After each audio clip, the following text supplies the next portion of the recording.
Ay, alam mo, nagmi-meeting kami kanina. Eto na naman, nagsasalita ako.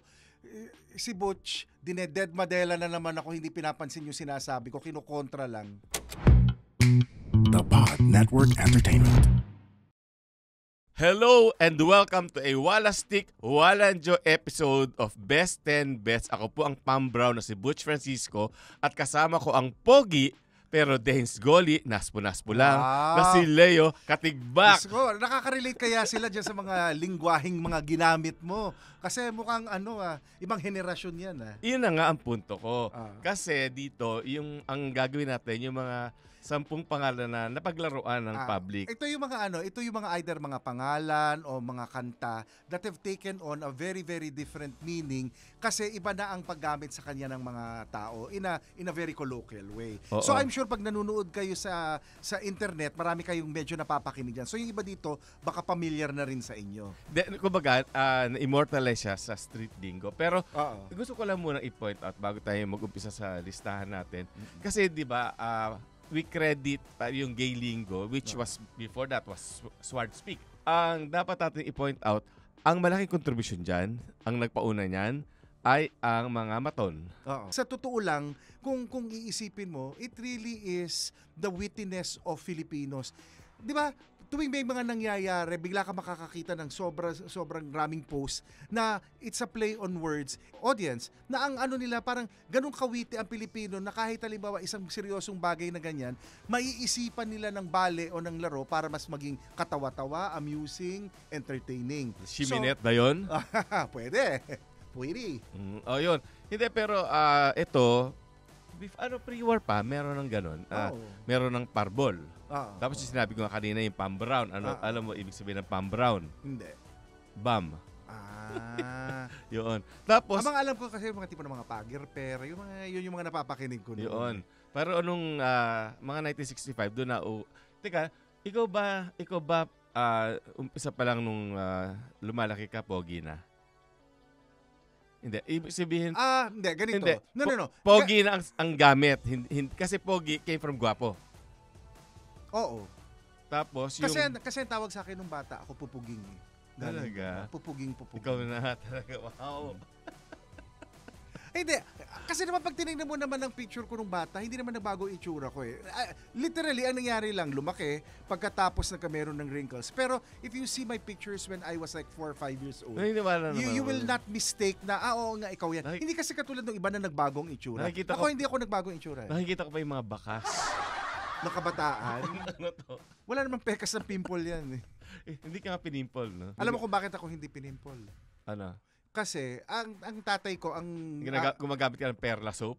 totoo yan. Gumagamit ako ng perla na sabon. Yung panlaba, effective yan. Okay. At saka isang magandang ginagamit, labanos. Okay. Yung labanos na na i-slice mo, tapos igagano mo, makikita mo, didikit yung lahat ng dumi ng mukha mo doon. Tapos slice mo lang siya ulit, tapos i-ganon mo siya. Hindi ako nagkatagihawat. So dahil pagkatapos ang ulam niya bopis. hindi naman. Parang feeling ko, hindi ko naman ata kaya kainin yun pagkatapos ko pinampunas ng mukha ko. Parang hindi naman gano'n. So, hindi. Yung Walastik, Walanjo, Pogi, Dehins Goli, balik na ng Ligo. Mga 1965 yan, nag-umpisa. Hindi ko matatanda, 1 year old pa lang ako noon. Mga 8. I was talking about pre-war, no? Siguro naman. Okay. Pero nung mga nag-umpisa ng 80s, nagkaroon na ng mga gay lingo na, di ba? Actually, yung mga Chugi, mga 1990s na yan. Mga chukchak chenes. Yun. Yung Chugi, tapos na naging Peggy. Oo. Di ba si Diba? Lolit Solis yun, yung chukchak? Oo. Hindi, Chugi siya talaga. Chugi. Oo. Okay. At marami ibig sabihin yung Chugi, ha? Oo. Parang chukchak. Marami na ibig sabihin. Parang anything you want it to mean, it can mean. Yeah, okay. Depending on how you say it. Okay. Pero Ayan, ito, ang tingnan nyo ang ngayon, ang mga pananalita at mga lengguwahe na bibigyang buhay muli ni Butch Francisco sa kanyang listahan. Hindi. Okay, para Okay. medyo may caveat ng konti. Okay. Okay. At number 10, nakaka-Janice. Sa totoo lang, di ba siya yung queen of quotations? Parang bagay na bagay siyang nandito. Nakaka-Janice in a sentence. Ay nako, late ka na naman. Nakaka-Janice ka na. Kasi, nakaka-Janice ang traffic. diba? Ay nakaka-Janice naman kasi ulan ng ulan eh. Nagbaha kaya nag-traffic. At pero may iba pang ibig sabihin ang Janice. Oh. Halimbawa, may pinagchichismisan na tayong tao para bang biglang, daldal ka pa ng daldal. Janice. Ibig sabihin nandiyan na. Yun. That's another. Ay, hindi ko alam yung meaning na yun. Oo. Parang quiet na tayo. Janice. Okay. So, dapat gets mo na yun. Okay. Parang ano pala kaligayan yung pinag-uusapan natin kanilang, naku, mabubutch ka na naman yan. O, pabayaan natin isipin nila kung ano ibig sabihin nun. Bago pa dumating si nakaka-Janice, yung pangalan ni Janice na paglaruan na sa mga horror movies, diba, ang mga anak ni Janice. Oh my God, ang mga anak ni Janice, di ba? Talagang made na siya. So, okay. At number 9, Dead Madela. Ito, nag-umpisa ito para siyang naalala mo yung patay mali siya ibig sabihin na parang bihira nang gumamit ngayon. Ang base word naman yung deadma. O kaya nga, nagkaroon ng literal translation, naging dead malis. Kaya doon nag-umpisa yung deadma. Yun. Use it in a sentence. Gusto mo, ako ba? Ikaw. O sige. Okay. Nung isang araw, ako ay nagmamaneho patungong Cubao at sa kanto ng EDSA at Aurora Boulevard ay nakita ko si Leo Cotigbak na naglilinis ng tenga. Dahil nakakahiya yung ginagawa niya, Dead Madela ko na lang. Yun, ay, diba? Mas maganda yung sa akin. Ay, alam mo, nagmi-meeting kami kanina. Eto na naman, nagsasalita ako. Si Butch, Dead Madela na naman ako, hindi pinapansin yung sinasabi ko, kinukontra lang. Ibig sabihin, kung kinukontra ko, hindi kita Dead Madela. Ha? Ibig sabihin, hindi kita Dead Madela noon. Anong parang wala ka napakinig? Oo. Pero hindi ko kinontra. Ay, sorry. Ako yung mali doon. So parang wala kang napakinig, bigla ka magsasabi as if I did not say anything. Hindi. So Dead Madela mo ko. Hindi, bingi lang talaga ako. Pero pag nakita mo naman si Jed Madela, parang hindi ka mo naman Dead Madela yan, di ba? And at number 8, Melanie Marquez. Okay, use it in a sentence. Melanie Marquez yung AFAM. Alam mo yung AFAM? Ano yung AFAM? Foreigner. Oh, yun. Pero ito, meron pa siyang isa pang meaning ng parang related. Yung Jessica Soho. Which came, nakakahiya naman kay Jessica Soho kasi pinagkakapitag-pitagan sa broadcast industry. Kaya lang kasi, sa sobrang sikat na ng pangalan niya, nagamit na paglaruan na ang kanyang pangalan. So, yung Jessica Soho, galing yan sa Joho, na galing naman sa mabaho, di ba? Pero naamik ko naman si Jessica Soho, mabango naman yan. So, basta ako hindi ko gagamitin yung statement na yun. Kasi na-meet ko na si Jessica, wala naman akong... Ako rin naman, wala rin naman. Kaya hindi ko nga alam yung statement na yan. Ikaw, listahan. Kasi listahan mo naman yan. Well, but then, it's being used, di ba? Okay. By who? By everyone except you. Oh. Kasi hindi ka in Hi, Jess. She doesn't want to be called Jess. Ika. Okay. Oh. Miss Soho siya. Miss Soho. Okay. Parang hindi naman niya ako sinabihan na Miss Soho itawag sa kanya. Okay. And at number 7, Bernadette Sembrano. Narinig mo na yan? Narinig ko. Bernadette Sembrano. And strangely, ang winter sa Spanish, invierno. Kaya nga gusto ko nga i-trace anong pinagmulan, bakit from invierno naging imbierna, naging imbudo, naging Di ba? Yun ang mga variations nun eh. Ngayon, ginawa na siyang Bernadette Sembrano. And the funny thing is, that's a description that you will never or rarely attribute to Bernadette. Because she's always so pleasant eh. So parang hindi mo makikita na literally na iimbierna si Bernadette because she's always calm, she's always very, very zen, she's always smiling. Ngayon, before I proceed to number 6, nung araw, starting siguro in the 80s, kapag let's say may awards night, di ba? Pag FAMAS, Urian, di ba, laging tinatanong parang nanalo ba si ganito? Parang karoon na resurgence yung pangalan ni Luz Valdez. Kasi Ay, yun. Di ba? At saka that's an easy association. Oo. Pag sinabing Oo. natalo, Oo. Luz Valdez. Tapos may Lucita Soriano. Oo. Merong Lucita Guyena. Oo. Kilala mo pa si Lucita Guyena? Hindi. Pre-war actress yan. So, ginagamit Alam mo, yun. minsan para kang nanay ko eh. Magtatanong siya sa akin ng mga pangalan ng mga taong hindi pa ako pinapanganak. Pumanaw na. Parang kilala mo siguro. Sabi ko, ma. Ay, bakit? Sa tingin mo ba, kalaro ko si Lucita Guyena noong araw? Ewan ko sa'yo kasi you say it with so much authority. Malay ko kung nagkakilala kayo at nagkita kayo. Pre-war nga actor. Pre-war nga siya. O pwede naman buhay siya hanggang ipinanganak ka eh. So anyway, there was a time, naalala mo pa yung El Oro nung araw, yung publicity office ni Ethel Ramos, si Ricky Lo, di ba? Yeah. So, yun ang information center yun. Pag may gusto kong malaman sa showbiz, doon ka natatawag. Isang beses, so nagkaroon ng I think nung ang Star Cinema nag-uumpisa, El Oro ginagamit nila. Nagkaroon ng Star Awards. Tapos, ang naglalaban kasi Lorna Tolentino, Vilma Santos, tumawag si Luz Valdez sa El Oro. Ang sumagot si Ethel Ramos, the Dean of, Lady Dean of Entertainment Journalist. Sabi ni Luz Valdez, Ethel, nanalo ba si Vilma kagabi? Sabi ni Ethel, ay, Luz Valdez. Without realizing, nakalimutan niya si Luz Valdez pala yung kausap niya. So, parang ang awkward nung moment na yon. Pero ngayon, Kaya naman panindigan ni ni Manay Ethel yan. So pagkatapos noon, Valdez is still around, not as healthy as she used to be. Si Lucito Soriano is gone noong 2015. Kaya syempre ngayon, ang uso na ngayon ay ang ating number 6, Lot de Leon na. Yun. Pagka natalo, Lot. Oo, yun. Okay.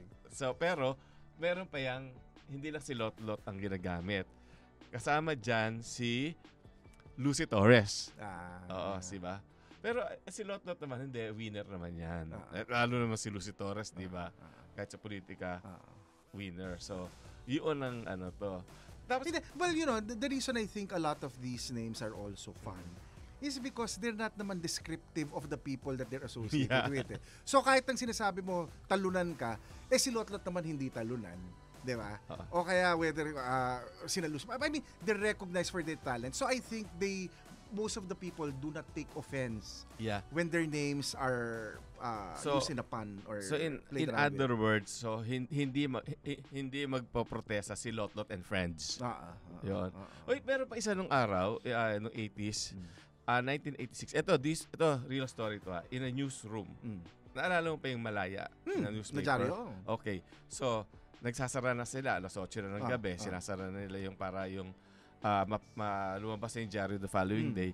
Biglang, doon araw, telex pa, di ba? Para bilang yung copy boy sumigaw, sabi niya, oy, eto, ihabol nyo, may Miss Venezuela, Miss Universe. Tapos sabi nung tanungan yung buong editorial team, yung Miss Philippines, hindi na pasama. Sino ba yung Miss Philippines natin? Si Violeta na Luz.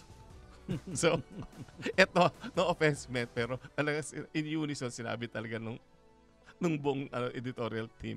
Kasi naman, pangalan pa lang na Luz na. Pero, hindi rin naman siya talaga loser because nanalo siya Miss Philippines.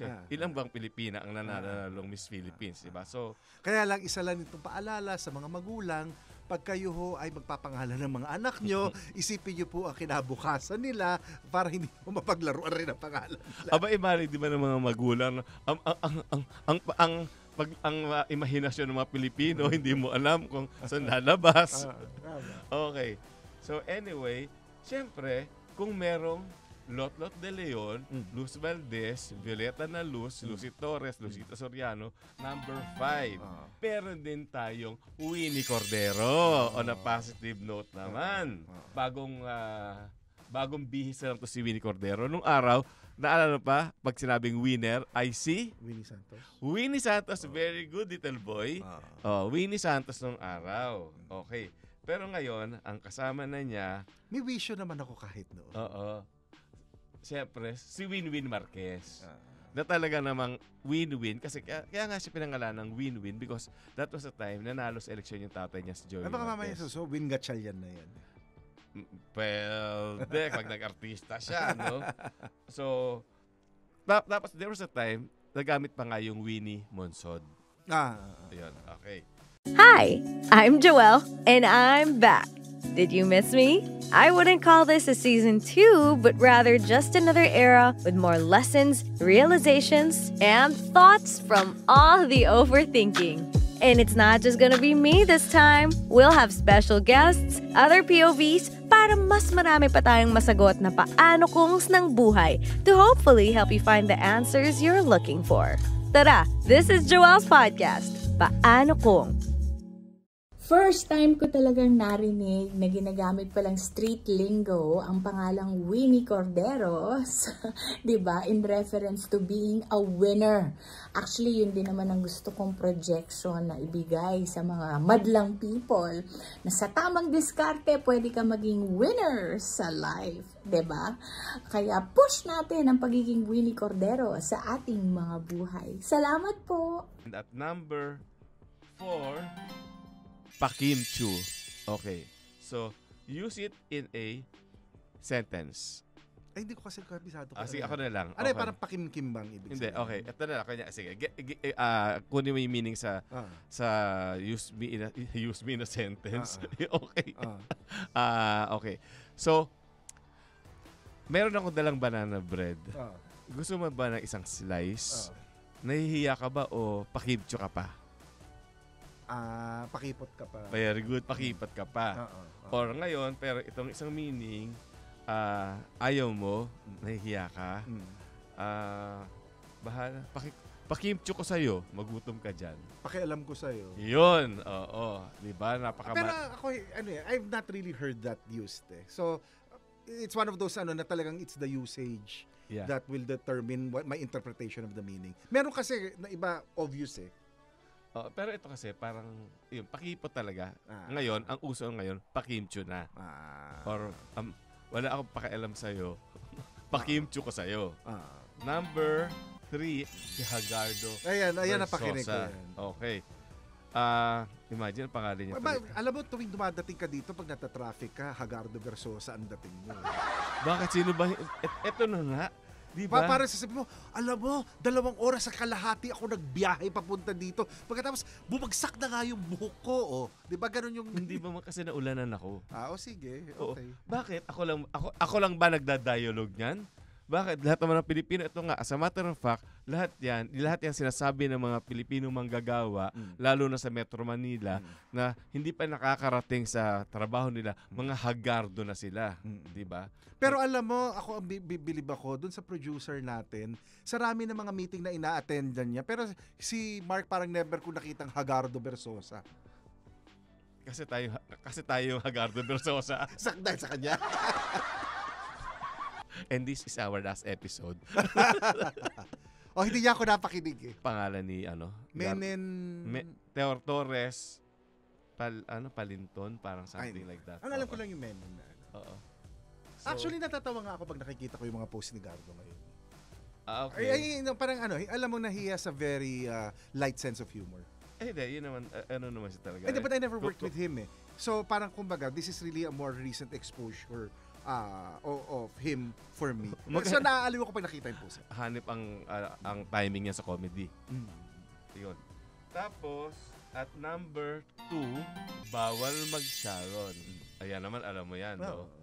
Pero kasi hindi ko alam na yan yung pangalan. Kasi ang mas yung kanta. Okay. Pero nagsya-Sharon ka ba? Oo, ako lagi. Talaga? Oo. May dala pa nga ako sarili kong Tupperware eh. At least considerate ka. Oo. Kasi naman nakakahiya namang manghingi ako ng Tupperware. So pag ako pupunta sa gathering, nakakilala ko, meron akong mga dala mga 5 Tupperware. Sa tingin mo ba? Kasi maraming ulam eh. Ayoko naman maghalo-halo yun dun. Pero sa tingin mo ba tama yung nagsya-Sharon? I think depende naman, depende sa pupuntahan mo. Kung sa hotel ka at saka medyo nakahiya-hiya naman yun. Pero kung halimbawa you're in a friend's place and ang kalakaran nyo talagang nagpapasobra kayo ng in-order and everybody takes home, it's fine. Pero alam mo yung pag-Sharon na yan, I'd like to think parang nag-umpisa lang siya mga 30 years ago. Ganito naman yan eh. Sa pamilyang Pilipino pag binibisita mo, pag hindi mo inubos yung pagkain o hindi mo nagustuhan o hindi ka humingi ng take out, parang naiinsulto yung host eh. So I think sa atin, as a culture, lalo na kung kakilala nyo, huwag kayong magbabalasubasa, hindi nyo kakilala. Pag halimbawa pumunta ka sa bahay ng kamag-anak mo, ng kaibigan mo, nasarapan ka doon sa pagkain, I think they do look at it as a compliment, lalo na kung ang dami nilang niluto, that you're willing to bring home some of the food, lalo na kung sarap na sarap ka. But, okay. Ngayon, huwag ka naman mukhang patay gutom rin. Parang pupunta ka lang doon para manghingi ng pagkain, iba rin naman yun.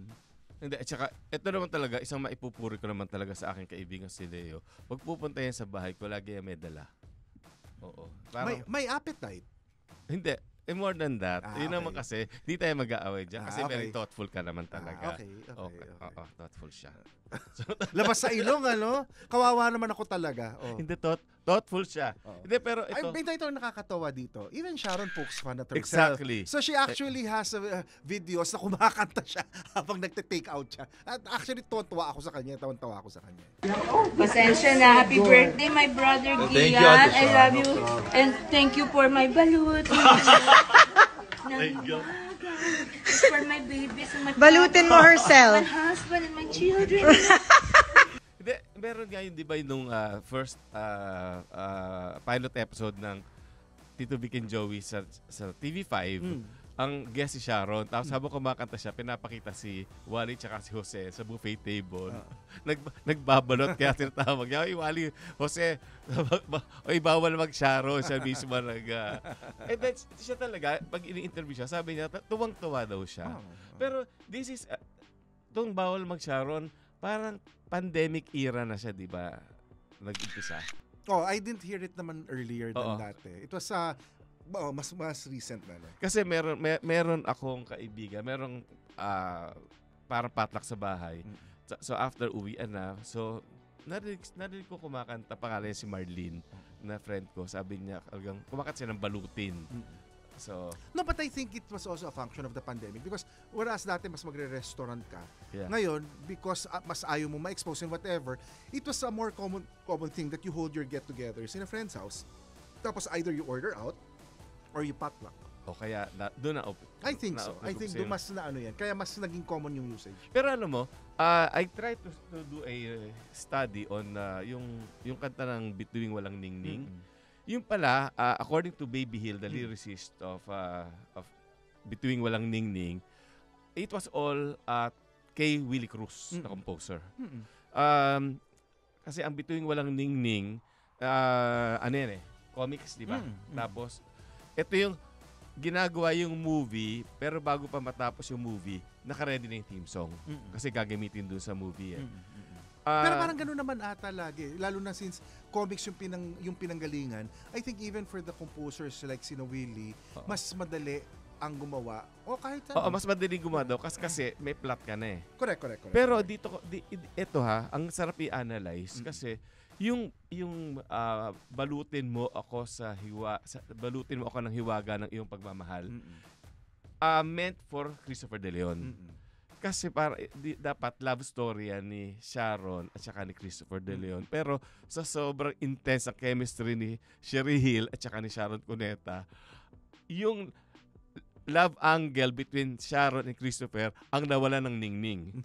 Parang na-overshadow siya. O kasi yung rivalry ng dalawa, ni Lavinia at saka ni Dorina. Oo. So actually masarap aralin. Yung kumbaga, yung kung ano man yung lyrics, yung mensahe ng kanta, parang naiba na doon sa kwento kasi naging parang, di ba, away na. Unless siguro ginawa nilang, kung naging Sharon versus Sherry Hill, parang balutin mo ako ng kamalditahan mo. Siguro dapat ganon ang nangyari. So, pero I think mag-i-stay itong... Sayang no kung buhay pa si Willie Cruz. Tanungin natin, ano kaya lyrics kung gagawa siya ng theme song nitong show na to? Ito, awatin nyo ang dalawang host na ito. Number 1. Okay? Siyempre, kamag-anak siya ni Hagardo Versosa. Kasi stress rilon. Nakaka-stress. Kaya lang, pag Hagardo kasi, mas physical, pwede pang mas physical ang reference mo. Pag stress rilon, ano na yan parang kulang na lang mag-uhuramentado ka na. Hindi, may psychological ano ka na kasi parang stress ka, di ba? Tama. So, di ba nagkaroon siya ng nakidnap siya nung araw? Nando kayo sa ABS, na-stress ba kayo lahat nun? Syempre, oo naman. Yeah. Because, ano yan, I remember there were regular reports who was doing what so that ma-bring back sina Ses. And syempre, you would think, paano yung pamilya? Paano yung anak? Paano yung... Tapos even the morale in the newsroom. Kasi parang iisipin mo, yes, you know that this is part of the hazard of being a news reporter. But when you actually hear a story na yung kasama mo sa trabaho nakidnap o yung hino-hostage, parang iba na yung dating nun eh. There's a certain shocking reality that settles in eh. Ang gusto ko na malaman kung talagang na-stress siya. And I think she has something to say about that. Parang, pero si Ses kasi she has a very si Ses ang never ko nakitang nagalit. Pero, si Ses has always been parang kalmado. So I think she was, parang natatandaan ko sa kwento niyan, nung nandun siya, ang tumatakbo yung utak niya, kasi parang, what should I be doing so that I will not aggravate my situation and I will increase my chances of survival. Okay. So I think her pagka-reporter, her pagiging analytical and incisive came into play, lalo na when she was there. Kasi nung bumalik siya, she was very thankful and everything. But the way she was making kwento, alam mong the whole time, maandar yung utak ni Ses. She was not a helpless person. Hindi, tignan natin how she manages her stress. We will hear it from her. Okay. Yes. Ses, magsalita ka. Stress ka na ba? I first learned that stress Drilon, actually in the beginning it was even stress Orenia Drilon for maximum effect. I first heard of it being used, in the era of Becky Mon, Becky Speak, remember Jejemon? This was the early 2000s. And the first one who alerted me about it was a colleague from ABS-CBN News, RG Cruz.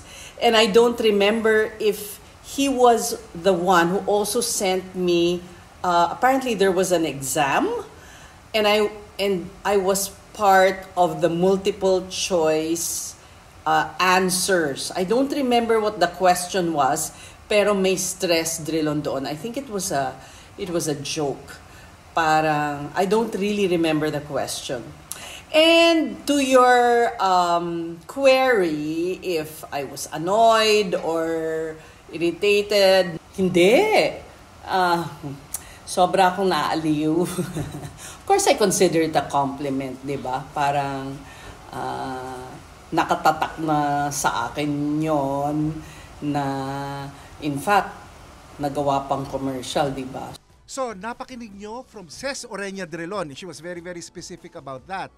At ang maganda dyan, mapapanood nyo ulit si Ses after medyo na mahinga sa TV sa Usapang Bilyonaryo, which is doing its 3rd season already in the Bilyonaryo News Channel. So she'll be talking about the success stories of the various businessmen and people who drive the economy. So it's always welcome to see Ses back on television. And syempre, nakakatuwa naman na hindi siya napipikon doon sa kanyang sa pagbibigay ng meaning sa kanyang pangalan. Kasi sa tagal ko nang nakilala si Stress tuloy, si Ses, never ko siyang nakitang na-stress. Kahit na sabihin mong may problema sa deadline, may problema sa ganitong news, kalmadong-kalmado lagi si Ses. Kaya to me, yung stress is the opposite of what she really is. Pero sa dami na ginagawa niya ngayon, ay stress Drilon na siya ngayon. Hindi, pero kung masaya naman siya. Alam mo, iba yung stress na ikinakukonsumi mo, iba yung stress na parang it's driving you even more. Nai-stress Drilon na ako. Pero hindi. And there you have it, yung aming top 10 list ng mga showbiz names na napaglaruan ng public at naging part ng street lingo. Pero meron pa tayong pabonus. Kaliga ba yan ng showbiz lingo? Parang ganon. Okay. Oo, okay. If people still remember that. Hindi. Siyempre, di ba nandun ka dati? Ako nag-umpisa nun. Okay. Ay, kasi hindi na ako nanonood ng TV. Okay. Yung kasing nung araw, may pag sinabi yung na Julia Dasa, ano ibig sabihin nun?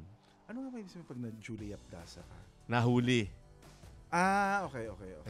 Ayun, may ginagawa sila, ayun, na Julia Dasa. Pero ngayon, syempre, binago na yan. Na Julian San Jose ka na. Yun pala yun. Okay. So, yun Yung ang- Julie huli. Okay. Nahuli. Okay, kasi dumiretso ka sa red light. So na Julie Ann San Jose ka na. Yun. Pagkatapos, ito nung araw si Rick, pagka mayaman ka, si Rica Paradejo. Rich Rica. Oo, Rica kasi rich. Oo, parang ayun ako, hindi na problema sa kanya pera kasi Rica Paralejo naman yan. Pero, syempre, kung may Rica Paralejo, meron ding Purita Ledesma. Actually, Kamag-anak mo yon. hindi, ang natatandaan ko, Purita Avila. Oh, may Purita Avila din. So ano yan maraming variations Oo. yan Si Purita Ledesma kasi, kapatid niya, nung kung naalala niyo, kilala niya sigurado, auntie niya, si kapatid ni Maria Calao Katigbak na census chief nung araw. Tapos meron pang Purita Mirasol.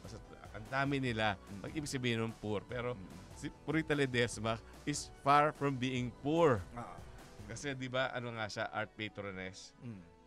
Tapos sino pa ba yung mga... Ayun, ako syempre. Paano ko makakalimutan ang Laila D? Okay. Pwede magpalagay ng SPG dito. Oo. Kapag ikaw magpaliwanag. Okay. Si Laila D, unang-una, ay isang Film producer. artista din siya, producer, tapos naging anak niya si Roy Rustan. Nagkaroon sila ng mother-son movie na action, Suicide Mama. Yun. Na naging cult classic. Pagkatapos nun, sila, kaya lang, eventually naman, Alam ko may kopya kami sa ABS. naglaylo na si Laila. At actually, hinahanap ko pa nga yung whereabouts niya because I never met her. Na-discover ko na si Laila D. Or dapat ko ba munang ipaliwanag kung ano ibig sabihin ng Laila D? Gusto mo ikaw na lang? Hindi, ikaw na. Ang ganda na ng intro mo't pa sa kalye. Ikaw na. Tingnan ang likod mo. Patingin likod mo. Oh. Hindi, yung buhok sa ulo. Ay, hindi siya Laila D. Okay. Again, SPG, ang connotation, well, may sexual connotation. Well, no. Lahat naman yan kung gusto mo lagyan. But basically, ang Laila D... Yung stress doon, lalagyan mo ng sexual connotation? Pwede. Hindi. Ang basically, pag Laila D, tamad. Yun ang pinaka-neutral, pinaka-generic na... Hindi, in a wholesome way, yun yung ibig sabihin nun. Yung gusto ipaliwanag po ni Butch, yung more than tamad. Oh. Or actually, think of it, pwede mo sabihin talaga generic term ng tamad kasi Laila ka lang ng Laila, ibig sabihin higa ka lang ng higa. Yun. Pero in the not so wholesome, in the adult in the Butch Francisco way. In the adult version of Laila D, ibig sabihin, these are the men na nakahiga lang, lalang, nakalayla lang. So, yun.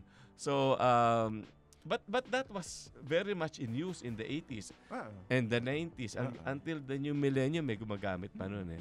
Kasi, at saka I don't think it only applies naman to it generally applies to a partner who does not do anything and the other partner does everything. Ayun. Yun. So kahit babae napapakinig kung ginagamit yan. No, not as common. Yeah, oo. Pero again, tinan mo yung wholesome image ko nababago dahil sa mga pinagpapapasok ni Butch Francisco. Ano ba kababayan mo si Laila D sa Lipa? Hindi kayo magkakilala? Okay. Tapos, ngayon, nagkaroon pa siya ng radio show, Sentiments of the Heart. Wow. Recently lang. Tapos, nakatira siya sa likod ng Cash and Carry. Parang lumalabas na akong stalker ako ni Laila D. Oo nga eh. Parang matakot ho kayo pag biglang masyadong maraming alam si Butch Francisco tungkol sa inyo. Kasi hindi niyo alam kung paano niya nalaman yun. So, ayun. Kaya, ito yung mga pangalan na, again, pinaglaruan ng publiko. Pero, siguro naman, I don't know about Laila, di ko natutuwa siya. Pero, the rest, siyempre, Winnie Cordero, siyempre, tuwa siya doon.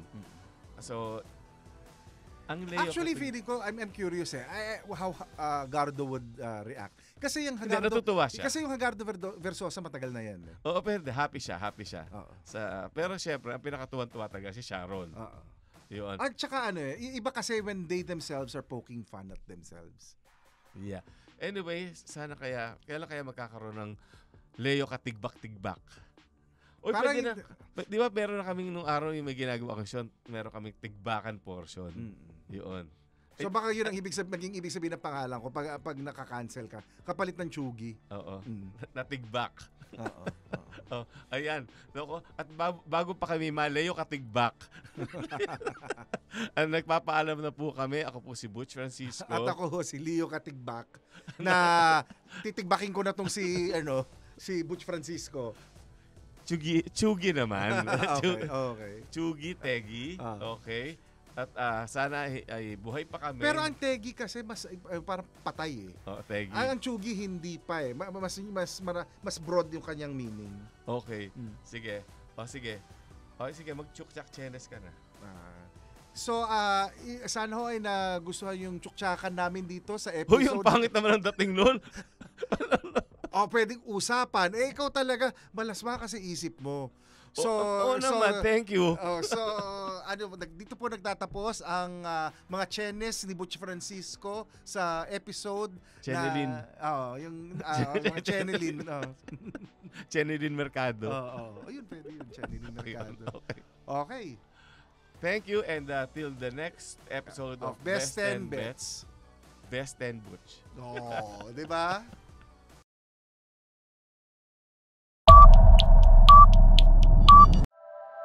The opinions of podcast creators, hosts, and guests are not necessarily reflective of the official stance of the Pod Network Entertainment, its hosts, or other network programs. The content created by the people behind the podcast is personal and not meant to harm any religion, ethnicity, group, organization, company, or individual.